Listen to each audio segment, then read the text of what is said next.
Good morning बच्चों। 11वीं रसायन के हम एल्किल हैलाइडों के रासायनिक गुण के बारे में अध्ययन कर रहे थे।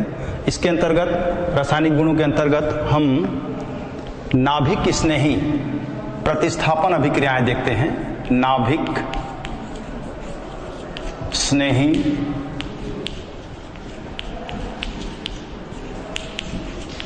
प्रतिस्थापन अभिक्रियाएं हैं।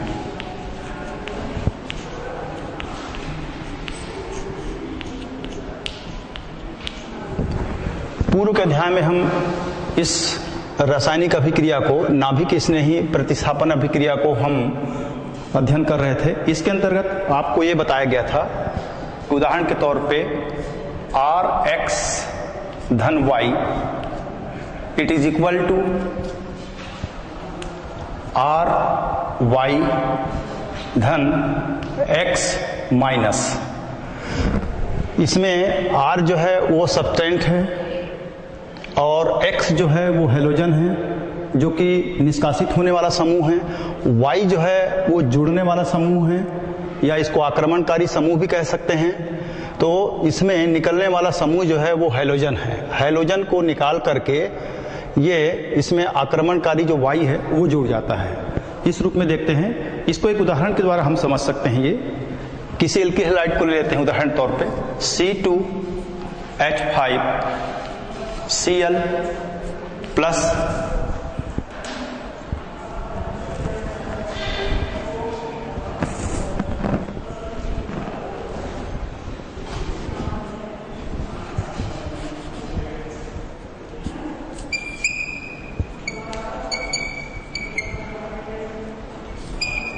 OH it is equal to C2H5OH plus Cl minus. ये इस प्रकार से हम समझ सकते हैं। इसमें जो है वो C2H5 जो है वो R है, इसमें Cl जो है वो X है और OH जो है वो Y है। ये इस प्रकार हम देख सकते हैं। इसमें कहने का तात्पर्य यह हुआ कि इस अभिक्रिया में C2H5Cl ये सहसंयोग आबंध है। उनके साथ में C2H5OH ये दोनों जो है संयोजकता आबंध में परिवर्तित हो जाता है। एक बार फिर देख लेते हैं। C2H5Cl एक सहसंयोजक बंध है। इसमें C2H5OH के सहसंयोजक आबंध में परिवर्तित होता है। ये परिवर्तन जो है वो सहसंयोजकता परिवर्तन कहलाता है। ये जो परिवर्तन कहलाता है वो सहसंयोजकता परिवर्तन है। वैसे तो इसमें एल्किल हैलाइड में हैलोजन परमाणु जुड़ने के वजह से इसमें नाभिक स्नेही प्रतिस्थापन अभिक्रियाएं कई प्रकार के हो सकती हैं, लेकिन एल्किल हैलाइडों की प्रमुख दो अभिक्रियाएं जो होती हैं वो प्रमुख हैं। वो कौन कौन सी दो अभिक्रियाएं हैं? एक है SN1 और दूसरा है SN2। ये दो रासायनिक अभिक्रियाएं होती हैं। S से मतलब है इसमें सब्स्टिट्यूशन यानी प्रतिस्थापन, और N से मतलब है न्यूक्लियोफिलिक। न्यूक्लियोफिलिक में नाभिक स्नेही, और 1 का मतलब है एक अणु। इसको कह सकते हैं SN1 बराबर है एक अणु नाभिक स्नेही प्रतिस्थापन। ये इस प्रकार देखते हैं ये। और दूसरा है इसमें ये द्विक अणु है। ये द्विक अणुक नाभिक स्नेही प्रतिस्थापन अभिक्रियाएं हैं। ये मुख्यतः एल्किल हैलाइड में दो प्रकार की रासायनिक अभिक्रियाएं होती हैं। जैसे कि मैंने पहले बताया आपको, S से मतलब है सब्स्टिट्यूशन यानी प्रतिस्थापन, N से न्यूक्लियोफिलिक यानी नाभिक स्नेही, और एक लिखा हुआ है ये एक अणुक है। ये उसी प्रकार इसमें SN2, S जो है सब्स्टिट्यूशन यानी प्रतिस्थापन, N जो है वो न्यूक्लियोफिलिक और 2 जो है वो द्विक अणु है ये, यानी ये कहलाएगा द्विक अणु नाभिक स्नेही प्रतिस्थापन अभिक्रियाएं। सबसे पहले हम SN1 को देख लेते हैं, अर्थात एक अणुक नाभिक प्रतिस्थापन अभिक्रियाओं को देख लेते हैं, क्योंकि इस दोनों को हम समझ लेंगे, SN1 और SN2 दोनों रासायनिक अभिक्रियाओं को, यानी एक अणु नाभिक स्नेही प्रतिस्थापन और द्विक अणु नाभिक स्नेही प्रतिस्थापन अभिक्रियाएं, इसको डिटेल में इसकी अवधारणा को समझ लेते हैं ताकि हमको एल्किल हैलाइडों के रासायनिक गुणों को समझने में मदद मिलेगी। आइए देखते हैं इसके अंतर्गत पहले हम SN1 क्रियाविधि को देखते हैं।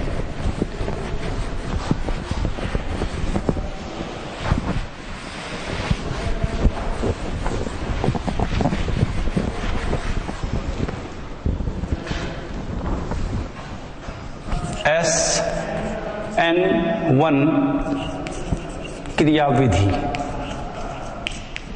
इनका कॉन्सेप्ट या अवधारणा हम समझ लेते हैं, फिर हम इसके एल्किल हैलाइडों के रासायनिक गुणों में हम आगे बढ़ते हैं। इसके द्वारा इसमें हम सबसे पहले ये लेते हैं कि इसमें मुख्यतः 2 पद होते हैं, प्रथम पद और द्वितीय पद। द्वितीय पद तेज होता है, तीव्र होता है, प्रथम पद इसमें धीमा होता है। दोनों को अलग अलग रूप में हम देख लेते हैं, एक उदाहरण के द्वारा हम समझने की कोशिश करते हैं। जैसे प्रथम पद है, इसमें देखिए पहला पद, इसमें 2 पद होते हैं,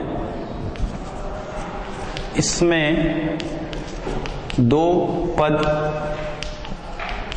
होते हैं। ये रासायनिक गुणों को समझने में हमको मदद मिलेगी, इसलिए हम इसको पढ़ रहे हैं। इसमें सबसे पहला पद जो होता है, ये देखिए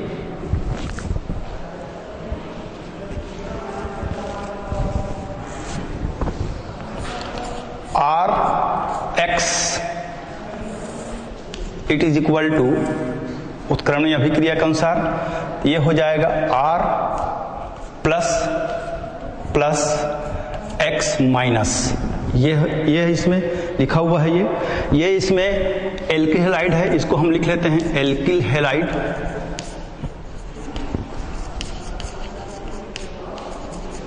एल्किल हैलाइड, और दूसरा है ये जो R प्लस है, ये कार्बोनियम आयन कहलाता है, ये कार्बोनियम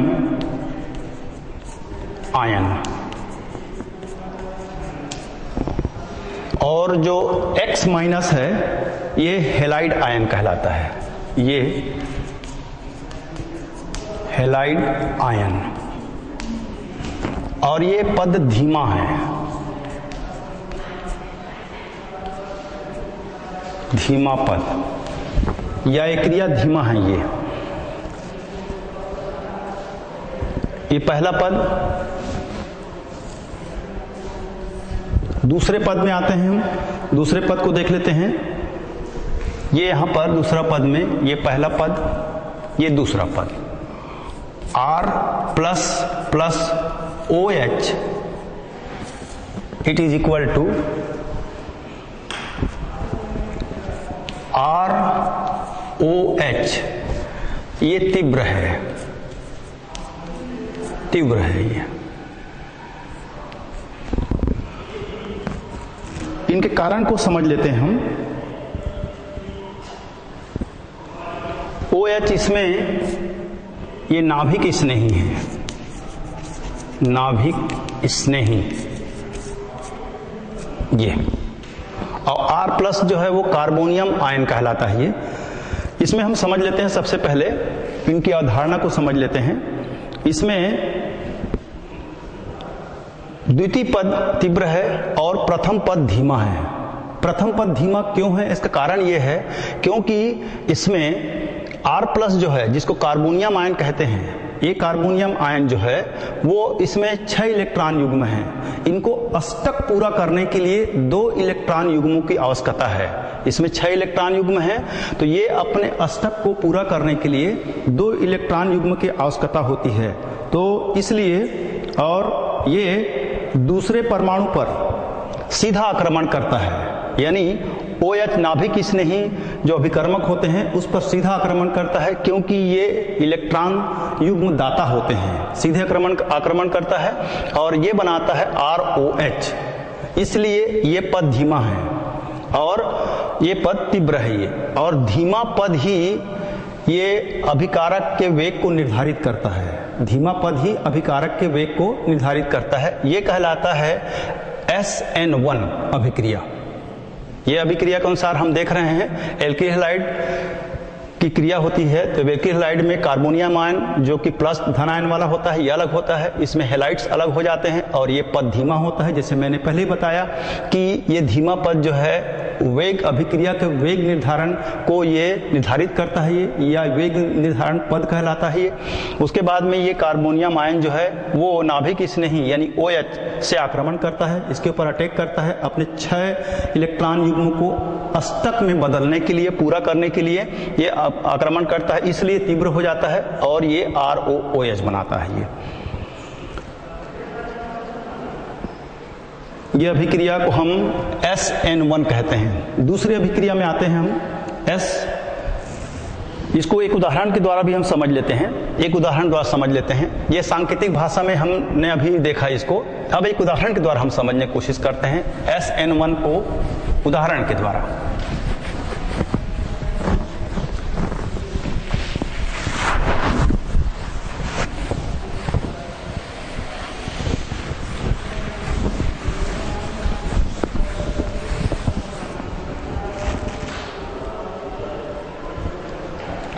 सबसे पहले हम इसमें तृतीयक ब्यूटिल क्लोराइड को लेते हैं, Cl CH3 CH3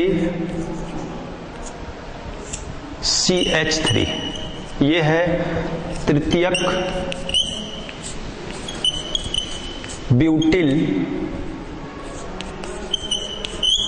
butyl chloride.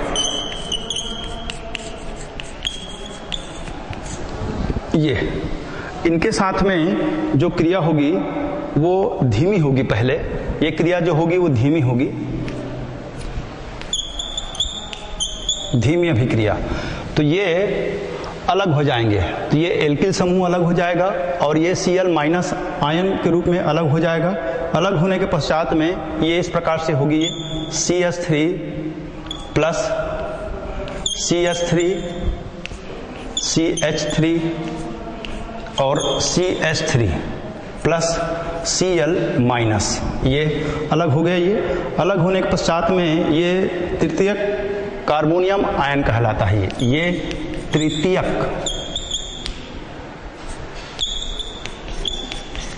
Carbonium ion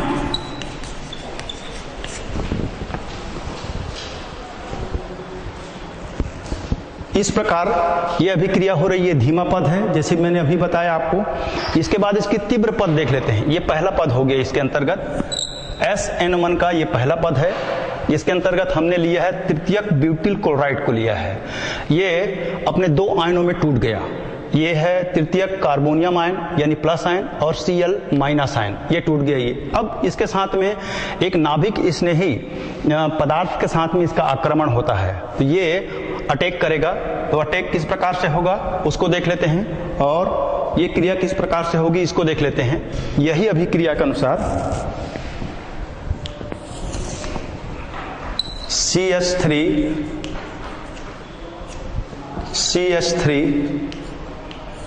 CH3 ये है तृतीयक कार्बोनियम आयन, तृतीयक कार्बोनियम आयन है ये। और इनके साथ में एक आक्रमणकारी या जुड़ने वाला समूह, ये प्लस प्लस OH, इनके साथ में क्रिया होगी ये, और ये अभिक्रिया होगी तीव्र होगी अभिक्रिया। तो ये अभिक्रिया इस प्रकार होगी, ये तृतीयक कार्बोनियम आयन में OH जुड़ जाएगा। तो समीकरण इस प्रकार से बनेंगे, CH3 CH3 CH3 और ये OH, ये इस प्रकार से होगा। ये ये समीकरण इस प्रकार से बनेंगे और ये बनेगा आपका तृतीयक ब्यूटिल एल्कोहल, तृतीयक ब्यूटिल एल्कोहल। ये इस प्रकार से क्रिया होगी। जैसे कि मैंने पहले ही बताया कि ये जो एल्किल हैलाइड है, ये एल्किल हैलाइड में इसमें सहसंयोजक बंध जुड़ा हुआ है कार्बन और क्लोरीन के बीच में। ये दूसरे के साथ में जब सहसंयोजक बंध बनाता है इनके साथ में, तो ये कहलाता है सहसंयोजक बंध, संयोजकता कहलाता है ये इनके साथ में बनने के बाद में। तो ये आयन पहले अलग होता है, तृतीयक कार्बोनियम आयन अलग हो जाता है, Cl माइनस आयन अलग हो जाता है। इसके बाद में आक्रमणकारी समूह या इसको जुड़ने वाला समूह कहते हैं, इनके साथ में ये जुड़ता है, ये आक्रमण करता है ये। और क्योंकि क्यों आक्रमण करता है उसका कारण बताया गया है कि इसे जो एल्किल समूह है उसमें 6 इलेक्ट्रॉन युग्म होते हैं, तो 6 इलेक्ट्रॉन युग्म को अष्टक पूरा करने के लिए 2 इलेक्ट्रॉन युग्मों की आवश्यकता होती है, इसलिए ये जुड़ने वाले समूह के साथ में सीधा आक्रमण करता है और ये बनाता है आपका तृतीयक ब्यूटिल एल्कोहल। ये क्रिया संपूर्ण अभिक्रिया को SN1 कहते हैं। इस S का मतलब बताया आपको सब्स्टिट्यूशन यानी प्रतिस्थापन, N मतलब न्यूक्लियोफिलिक और एक का मतलब है इसमें एक अणु, यानी एक अणु नाभिक स्नेही प्रतिस्थापन अभिक्रियाएं, ये क्रिया हो गई। इसके बाद में हम दूसरी अभिक्रिया देखते हैं SN2 अभिक्रिया, इसको देख लेते हैं।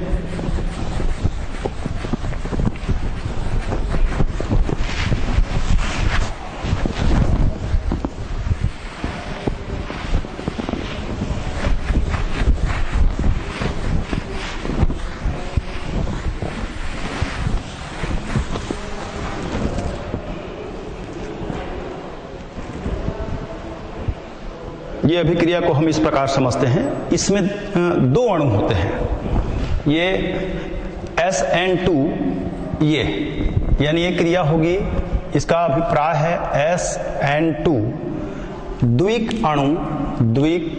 अणुक नाभिक स्नेही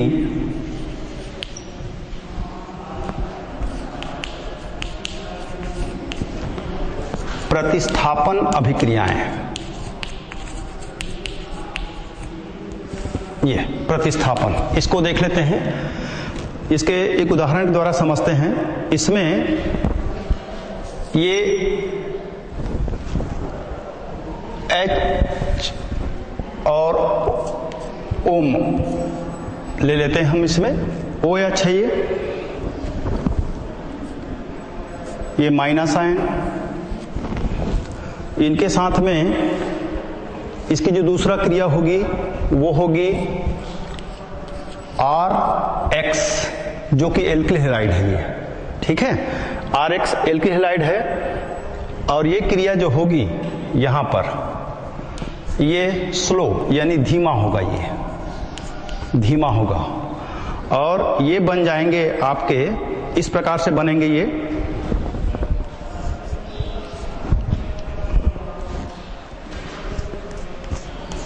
HORX।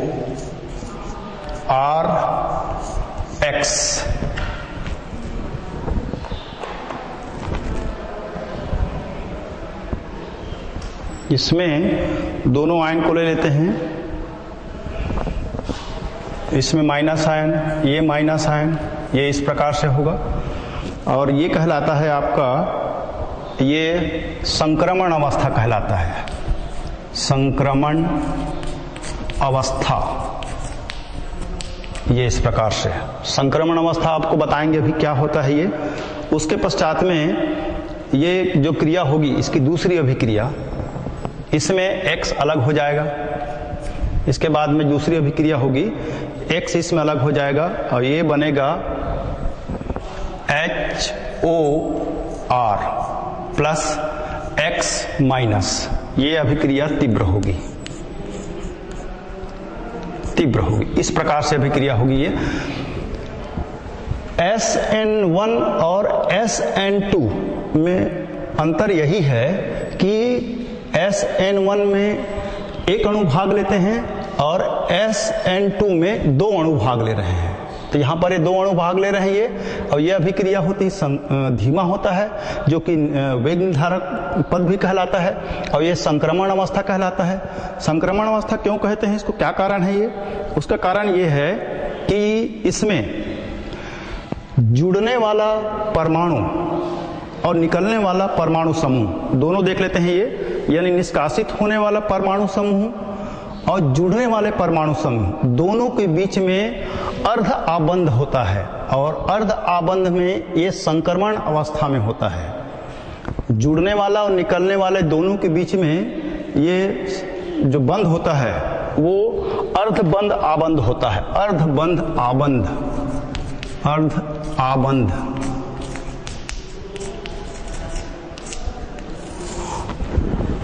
इसको बोलते हैं हाफ बॉन्डेड, और इस समय ये जो अवस्था होती है वो संक्रमण अवस्था कहलाता है और अस्थायी होता है ये। उसके पश्चात इसमें से जो हैलाइड है या हैलोजन परमाणु निकल जाता है तो स्थायी अवस्था में बदल जाता है ये। तो इस प्रकार से हमने नाभिक स्नेही प्रतिस्थापन अभिक्रिया में दो प्रकार की मुख्य अभिक्रिया देखा, SN1 और SN2। दोनों अभिक्रियाओं को हमने उदाहरण सहित समझ लिया। इसके बाद हम आगे के लिए हम फिर से अध्ययन करेंगे।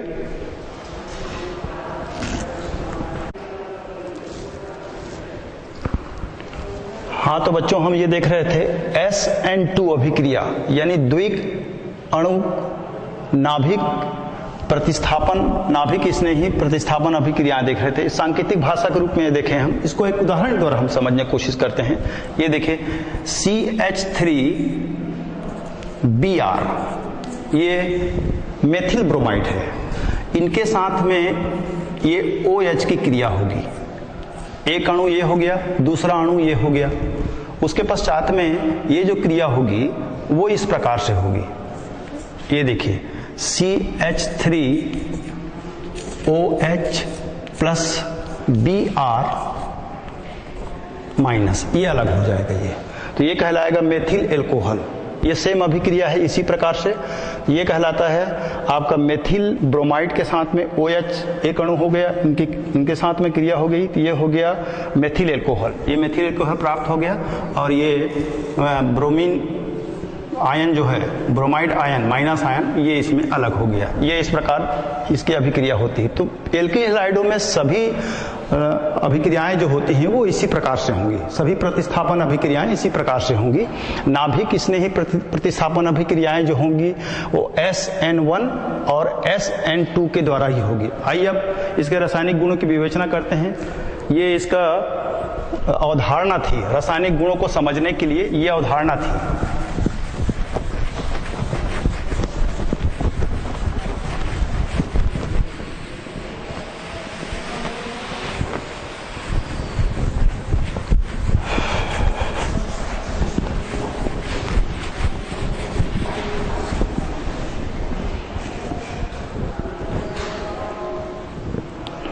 सबसे पहले देखते हैं हम प्रतिस्थापन अभिक्रियाओं में एल्केनों का संश्लेषण। नंबर 1 रासायनिक गुण में एल्केनों का संश्लेषण।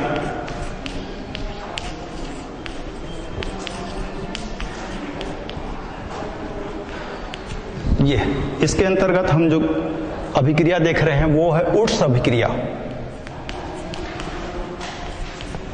वुड्स अभिक्रिया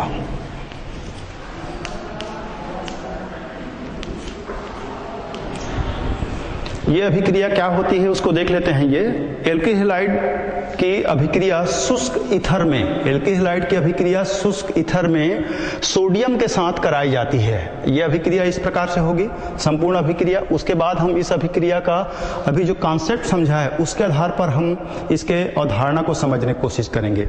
इसमें हम एल्किल हैलाइड के मेथिल ब्रोमाइड को लेते हैं, CH3Br 2Na प्लस BrCH3। ये देखिए मेथिल ब्रोमाइड का एक अणु ये हो गया और मेथिल ब्रोमाइड का दूसरा अणु ये हो गया, और ये जो क्रिया होती है ये सोडियम के साथ में शुष्क ईथर की उपस्थिति में क्रिया होती है। ये क्रिया जो होगी शुष्क ईथर की उपस्थिति में है। शुष्क ईथर, यानी एल्किल हैलाइड को शुष्क ईथर में सोडियम में प्रवाहित किया जाता है तो ये बनता है आपका, देखिए पैराफिन बनता है। ये देखिए इस प्रकार से होगा ये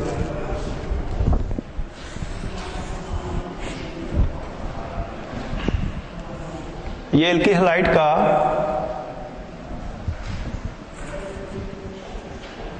हाइड्रोजन परमाणु हट जाएगा ये इस प्रकार से, और ये CH3 और CH3 बचेगा यहाँ पर। तो यह अभिक्रिया होगी CH3 plus 2NaBr sodium bromide. ये इस प्रकार समीकरण को संतुलित भी कर लेना है, संतुलित है समीकरण, और ये पैराफिन कहलाता है। इसको अपन C2H6 भी लिख सकते हैं, यानी एथेन है ये, और इसको पैराफिन कहते हैं, पैराफिन। ये हो गया आपका एल्केनो का संश्लेषण। इसको उर्स अभिक्रिया से नाम से जाना, उर्स नामक वैज्ञानिक ने इसका सबसे पहले बनाया था, इसलिए इस अभिक्रिया को उर्स अभिक्रिया के नाम से भी जाना जाता है। यह हो गया एल्केनो का संश्लेषण। उसके बाद में दूसरी अभिक्रिया को देखते हैं। दूसरी अभिक्रिया जो होगी वो एल्कोहलों का संश्लेषण, इसको देख लेते हैं। एल्कोहलों का संश्लेषण किस प्रकार से होता है इसको देख लेते हैं।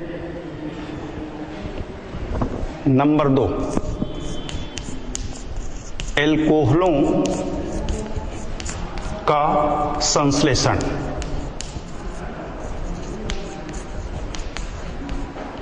ये एल्कोहलों का संश्लेषण किस प्रकार होता है इसको देख लेते हैं। इसमें सर्वप्रथम हम इसमें ले रहे हैं ये CH3Cl,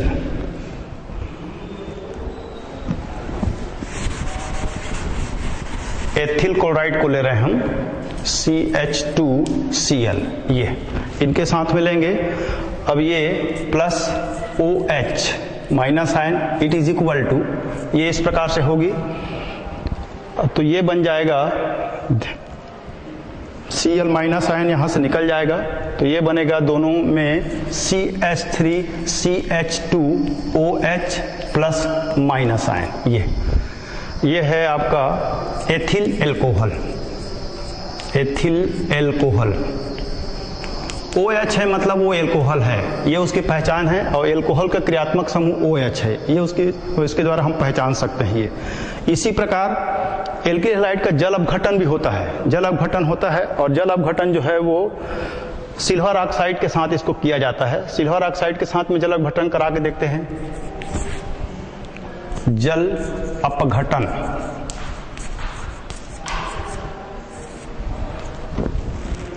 सबसे पहले इसमें सिल्वर ऑक्साइड का जल अपघटन होता है, Ag2O, ये सिल्वर ऑक्साइड है, इसका जल अपघटन होगा HOH। हम पानी को H2O को हम इस प्रकार भी लिख सकते हैं, H2O को हम इस प्रकार भी लिख सकते हैं HOH। ये बन जाएगा आपका, देखिए यहां पर से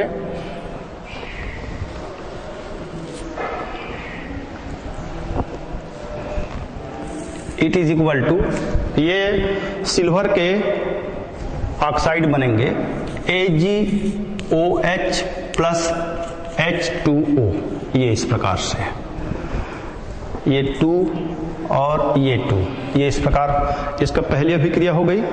इसके पश्चात में इसकी जो दूसरी अभिक्रिया होगी वो इस प्रकार होगी। अब एल्किल हैलाइड का इनके साथ में अभिक्रिया होगी। पहले हमने सिल्वर ऑक्साइड का जल अपघटन किया है, जल के साथ में क्रिया हुई है, तो ये बना है AgOH, यानी सिल्वर का हाइड्रोक्साइड बना है। अब ये सिल्वर के हाइड्रोक्साइड जो है वो एल्किल हैलाइड के साथ में क्रिया करेंगे।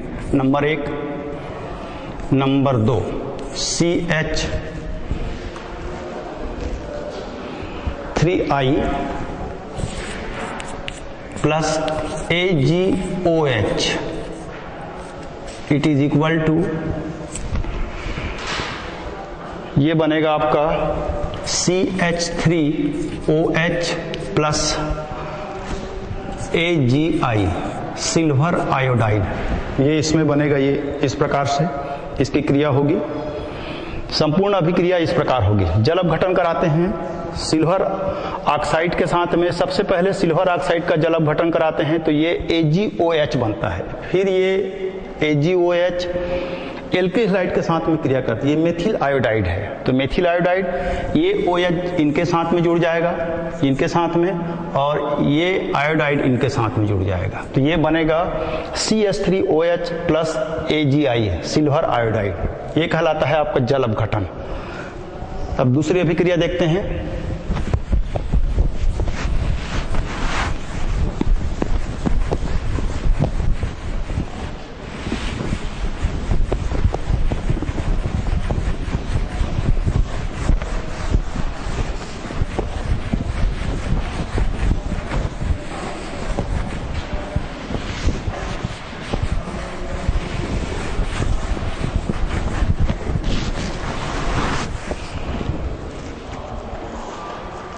एमिनो का संश्लेषण।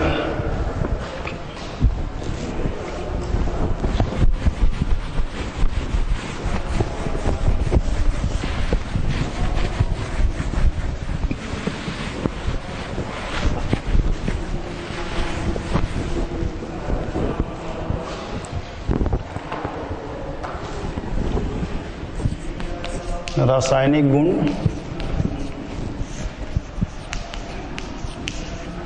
इसके अंतर्गत हम एमिनो का संश्लेषण, एमिनो का संश्लेषण,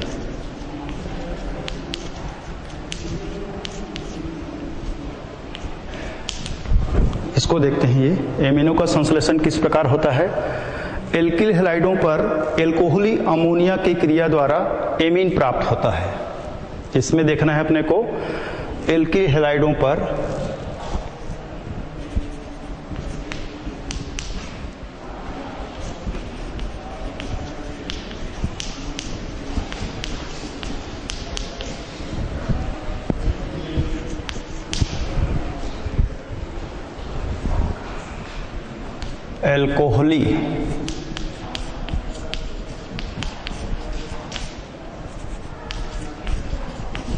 एल्कोहली अमोनिया के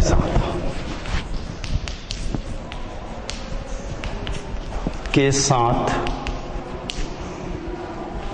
क्रिया कराने पर एमीन प्राप्त होता है।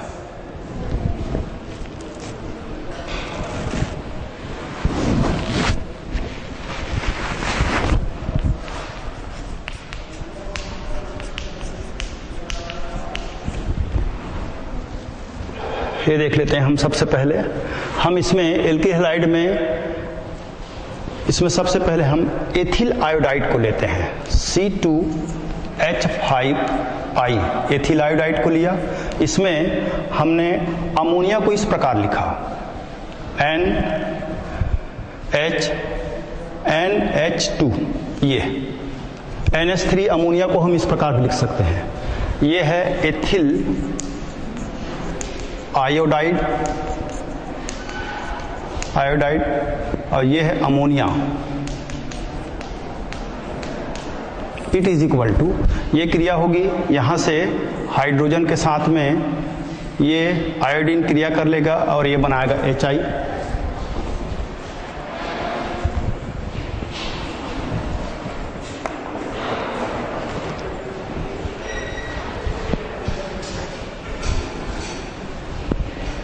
C2H5NH2, ये कहलाता है आपका ethyl amine plus HI, ethyl amine. NH2 amine का क्रियात्मक समूह है, ये इस प्रकार लिख सकते हैं। इसको हम इस प्रकार भी लिख सकते हैं, ये ऐसा भी लिखा जा सकता है, ये या C2H5NH3 प्लस I माइनस, ये इस प्रकार लिख सकते हैं ये, और इसका नाम होगा ethyl ammonium iodide, ethyl ammonium iodide, ये इस प्रकार लिख सकते हैं। अब ये क्रिया जो है इसी प्रकार चलती रहेगी ये, और ये कहलाता है आपका प्राथमिक एमीन, ये कहलाएगा प्राथमिक एमीन। दूसरी अभिक्रिया को देख लेते हैं हम। दूसरी अभिक्रिया में इसी प्रकार से होगी ये C2H5 whole twice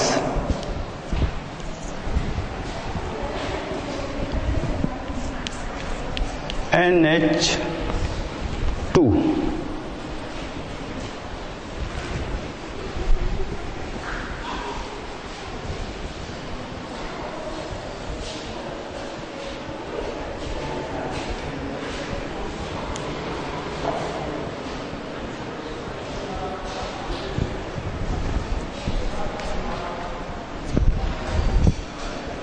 C2H5I it is equal to, ये बन जाएगा, यहाँ से एक हाइड्रोजन निकलेगा और एक आयोडाइड से साथ में क्रिया करेगा, तो ये बनेगा आपका C2H5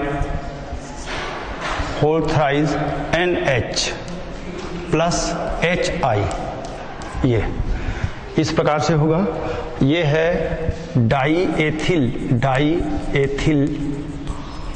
एमीन और ये है एल्किल हैलाइड यानी एथिल आयोडाइड, एथिल आयोडाइड, और ये है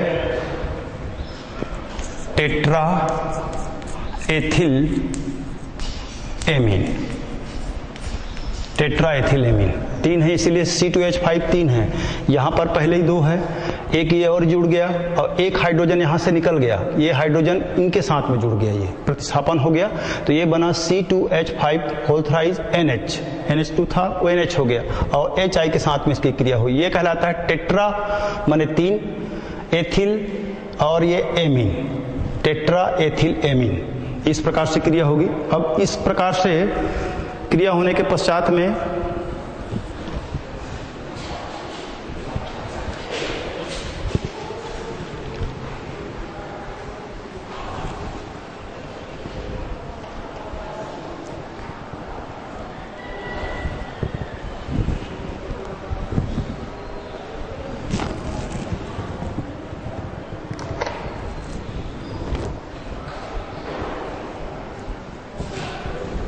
इसकी फिर क्रिया करा लेते हैं। C2H5 whole thrice NH plus C2H5I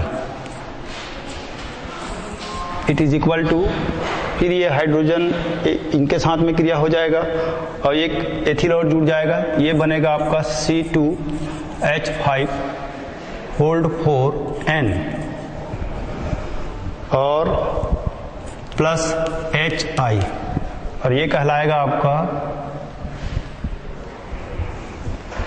tetra नहीं है, सॉरी ये ट्राई है, गलत हो रहा था, ये सुधार लीजिए इसको, सॉरी ये ट्राई है, ट्राई मतलब तीन, गलती हो गई थी, सॉरी। ये है टेट्रा, टेट्रा माने चार, एथिल एमीन, ये हो गया एमिनो का संश्लेषण। इस प्रकार से क्रिया होती है एमिनो का। ये डाईएथिलेमीन है, डाईएथिलेमीन का सूत्र थोड़ा सा गड़बड़ हो गया है, सुधार लीजिए इसको। C2H5 होल ट्वाइस NH2 ना होकर के NH रहेगा और यहां पर HI गलत हो रहा है,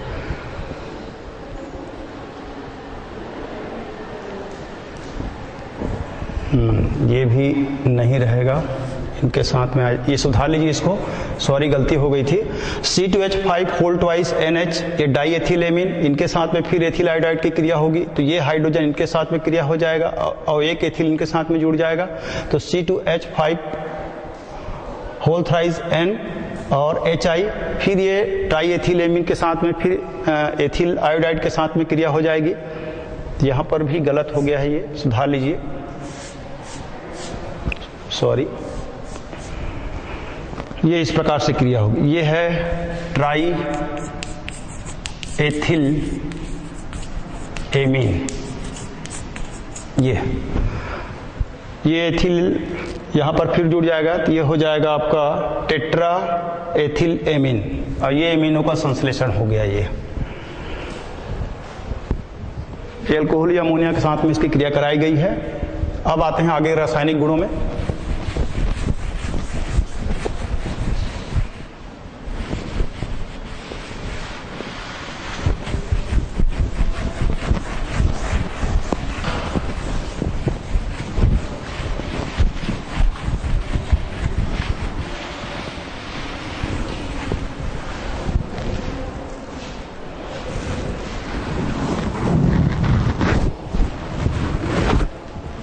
अब उसके बाद में ईथरों का संश्लेषण।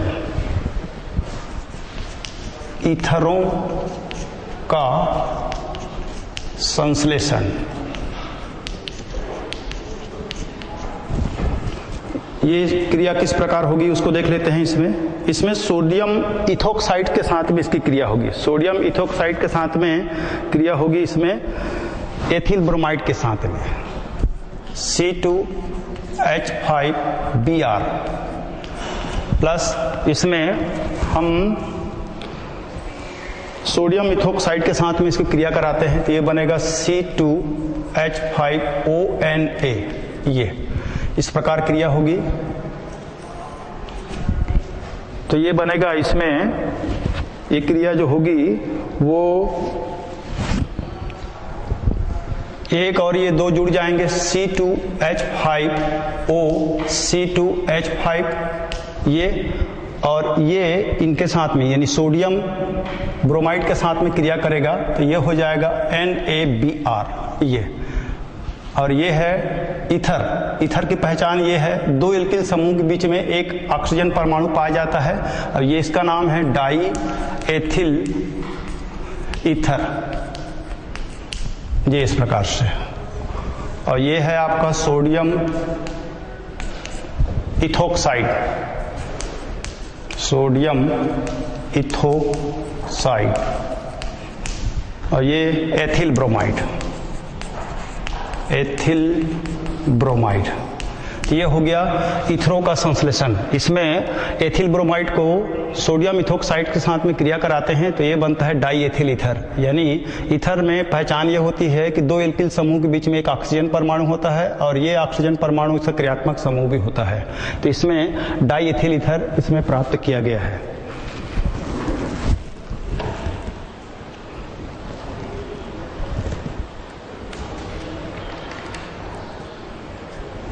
इसके बाद आते हैं हम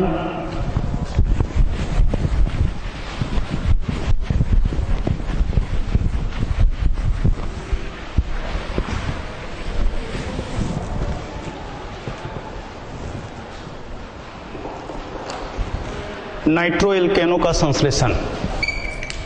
नाइट्रो एल्केनो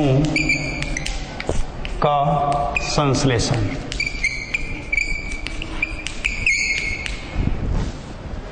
नाइट्रो एल्केनो का संश्लेषण देखते हैं। इसमें हम सबसे पहले क्रिया इसमें कराते हैं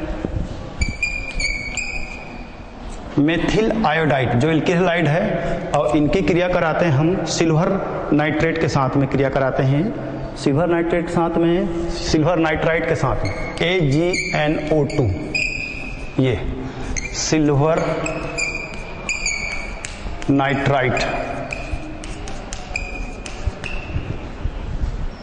इट इज इक्वल टू, तो ये क्रिया होगी। किस प्रकार से क्रिया होगी उसको देख लेते हैं। इसका लिखने का तरीका भी अलग टाइप का रहेगा। CH3NO प्लस AgI, ये इस प्रकार होगी इसकी क्रिया। और ये कहलाता है आपका नाइट्रोमीथेन। नाइट्रोमीथेन, ये इस प्रकार बच्चों आज हमने रासायनिक क्रिया के अंतर्गत, एल्किल हैलाइडों की रासायनिक क्रिया के अंतर्गत हमने एमिनो का संश्लेषण, एल्केनो का संश्लेषण, एल्कोहल का संश्लेषण और नाइट्रो एल्केनो का संश्लेषण रासायनिक गुण के अंतर्गत हमने आज अध्ययन किया। धन्यवाद।